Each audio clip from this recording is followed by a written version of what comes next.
سلام دوستانو، ستړي مشئ. د نن لنډ تازه او مهم خبرونو ته ښه راغلاست.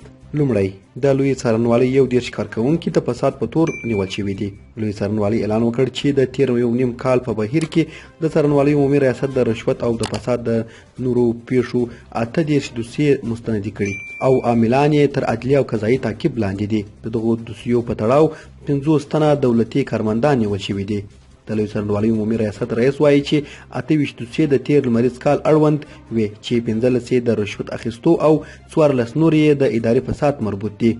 دویم، طالبان تور لیست نه د خپلو مشرانو د نومونو پر لرې کېدو ټینګار کړی. وسله طالبانو رسنیو ته په استولې اعلامیه کې له افغانستانه د بهرنیو ځواکونو د وتلو پرېکړه مثبت ګام بللی دی، خو په تور لیست کې د طالب مشرانو د نومونو پر لرې کېدو یې ټینګار کړی دی.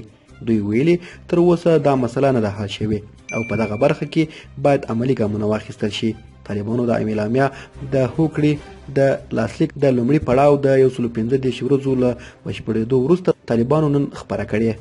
ورستیو او درېیمو همدا متحده ایالاتو ته د جاسوسي په تور د ایران دفاع وزارت د کارمند اعدام. د ایران قضایي چارواکو د امریکا د استخباراتو ادارې ته د جاسوسي په تور د دفاع وزارت د یو پخواني کارمند اعدام اعلان کړی دی.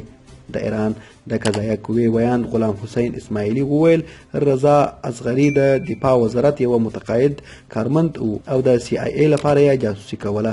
هغه زیاته کړه چې د دفاع وزارت د هوایي ډګر څانګې دغه کارمند په 2014 کال کې یې تقاعد کړی و.